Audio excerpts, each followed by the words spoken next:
Chapter check ML আগরওয়ালের লগারিদমের chapter check ML আগরওয়ালের নেক্সট পার্টে চলে এসেছি। এই দেখো ফার্স্ট পার্ট, এই দেখো সুন্দরভাবে লগারিদম চ্যাপ্টার টেস্ট। ওকে, চ্যাপ্টার চেক বলছি, সরি, চ্যাপ্টার টেস্ট। ওকে, ইম্পর্টেন্ট পয়েন্টসগুলো এখানে লেখা থাকবে। আর এই দেখো এটা আমাদের কোশ্চেন নাম্বার 2। ওকে, চলো লেটস স্টার্ট। আমি প্রথমে একটা জিনিস বলে দিই তোমাদের বাবা, কি যদি কোনো জায়গায় লেখা থাকে 3, ওটাকে কিন্তু আমি √3 ইন্টু √3 নিতে পারি। ওকে, এটার মানেই হচ্ছে √3 এর নিচে মানে স্কোয়ার রুটের নিচে আমাদের 3 আছে, মানে পেয়ারে অ্যাকচুয়ালি 13 বেরিয়ে আসে। তো এইটা আর এইটা লেখা একই ব্যাপার। যদি আমার কোনো জায়গায় দরকার হয় আমরা এটা লিখতে পারি। চলো করি সলভ। এখানে কি আছে, এখানে দেখো বাবা আরেকটা জিনিস বলেছি, এখানে আমাদের একটা ভ্যালু বের করতে হবে। ভ্যালু যদি বের করতে হয় আর এই লগ যদি বসে থাকে, লগের আমি ভ্যালু কী করে বের করব? লগের ভ্যালু তখনই বের করতে পারি যদি আমি লগের যেটা বেস আর যেটা আর্গুমেন্ট, এইটাকে আর্গুমেন্ট বলে, এটাকে বেস বলে, এই দুটো যদি সেম হয় তাহলে আমাদের 1 হয়ে যাবে। আমরা আগেও পড়েছি যেরকম লগ এ মানে log A to the base A যদি এরকম হয় তাহলে আমরা 1 লিখতে পারি। তার মানে এই লগগুলোকে সরানোর জন্য আমাকে কি করতে হবে, এই বেস আর এই আর্গুমেন্টটা সেম করতে হবে। Let's try. চলো আমরা অঙ্ক করি। কি করব বাবা, লগ আমি এক্ষুনি কি বললাম, 3কে আমরা রুট বলে লিখতে পারি। চলো √3 এখানে লিখতে পারি। 3কে লিখলাম √3 ইন্টু √3, আর একটা অলরেডি ছিল, একটা √3 মানে এই √3টা অলরেডি ছিল, আর বাকি যে দুটো √3 লিখেছি মানে এই 3টাকে আমরা 2 ভাগে ভাগ করে নিয়েছি। ওকে, ক্লিয়ার? চলো লিখেছি। আচ্ছা চলো এবার মাইনাস লগ, এই পয়েন্টটাকে বাবা 0.04 আছে, এটাকে আমাকে ভাঙতে গেলে কী করতে হবে, 4 লিখে পয়েন্টের জন্য 1, পরে যে কটা নাম্বার আছে সে কটা 0, এইভাবেই আমরা ডেসিমাল লিখে থাকি। তো লগ 5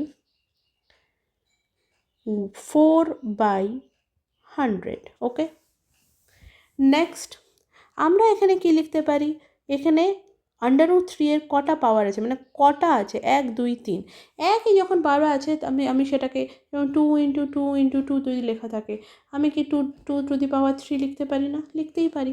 তো √3 ওটাকে আমরা কি লিখতে পারি, আমরা লিখতে পারি log √3 two the base √3 to the power 3 লিখতে পারি। তো আর বাবা এই যে দেখো যে আমরা নেক্সট করলাম, আমরা এখানে কি লিখতে পারি বাবা, লগ ওপরে এই দেখো যেটা লগ বের করছি আর্গুমেন্ট 4/100কে তো আমি কাটতে পারি। কী করে কাটতে পারি, 4 1s are 125 এরকম করে কাটতে পারি, কেটে দিলাম আমরা। নেক্সট আমরা কি লিখতে পারি বাবা, আমরা এটাকে সলভ করব, তাড়াতাড়ি সলভ করছি বাবা। 5 1/25 মানে 5 স্কোয়ার, তাই না? আরেকটা আমাদের এক্সপোনেন্টের একটা ব্যাপার স্যাপার আমরা জানি, এক্সপোনেন্টের কী ব্যাপার স্যাপার আমরা জানি কি, যদি কিছু নিচে থাকে যেরকম 1/2 আছে, আমি এখানে কি বললাম, 1 করার জন্যে এই লগটাকে 1 করার জন্যে আমাকে বেস আর আর্গুমেন্টটাকে সেম করতে হবে। এবার 5 আর 1/5 সেম ধরি না, আমাকে এই 1/5টাকে 5 করতে হবে। যদি কোনো নিচের জিনিস উপরে চলে যায়, নিউমারেটরে চলে যায়, ডিনোমিনেটরের জিনিস নিউমারেটরে চলে যায়, তো ওর ওপরে যে পাওয়ারটা আছে ওটা নেগেটিভে চলে যায়। তার মানে আমি এটাকে -2 লিখতে পারি। আমি এটাকে লিখতে পারি 5 টু দ্য পাওয়ার -2, আমি লিখতে পারি 5 টু দ্য পাওয়ার -2, এইভাবে আমি লিখতেই পারি। চলো লিখে নিই, প্রবলেমটা কোথায় আমাদের, ইকুয়ালস টু লগ বেস হচ্ছে 3, আর্গুমেন্ট আছে 3 কিউব মাইনাস লগ বেস আছে 5, আর্গুমেন্ট লিখলাম -2। 5 টু দ্য পাওয়ার -2। এবার আমরা আগেও পড়ে এসেছি, এই যে পাওয়ারটা এটা সামনে ট্রান্সফার হয়ে যেতে পারে, এই যে পাওয়ারটা সামনে ট্রান্সফার হয়ে যেতে পারে। আমি আবার বলে দিচ্ছি, log a m to the power n, এটাকে n log a m লিখতে পারি, ঠিক আছে? তার মানে আমি এটাকে লিখতে পারি 3 log √3, এখানে √3 minus log, sorry my bad, এইটাও এই 2টাও সামনে চলে আসবে, তার মানে -2টা সামনে আসবে, শুধু 2 না। ওকে ওকে, এবার মাইনাস মাইনাস কোনো দিন দেখেছো মাইনাস মাইনাস ডাইরেক্ট লেখা আছে? লেখা হয় না, হ্যাঁ।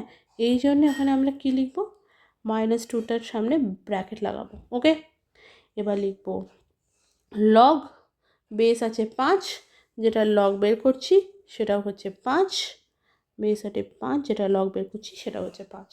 ওকে, সেম বেস সেম আর্গুমেন্ট হলে 1 হয়ে যায়, মানে আমরা লিখতে পারি 3 ইন্টু 1, মাইনাসে মাইনাসে প্লাস হয়ে গেল 2 ইন্টু 1। ওকে, 3 ইন্টু 1, 2 ইন্টু 1, আনসার কী হবে বাবা? 3 আর 2টাকে প্লাস করে দিলাম, আনসার আমাদের হলো 5। এইটাই আমাদের ভ্যালু। কি বিচ্ছিরি লিখলাম 5টা, দাঁড়াও সুন্দরভাবে লিখবো 5। ওকে, এটা হচ্ছে আমাদের আনসার। ওকে, আই থিঙ্ক সেকেন্ডটাও তোমরা বুঝতে পেরে গেছো। আবার আমি নেক্সট অঙ্ক থার্ড পার্টে করাচ্ছি।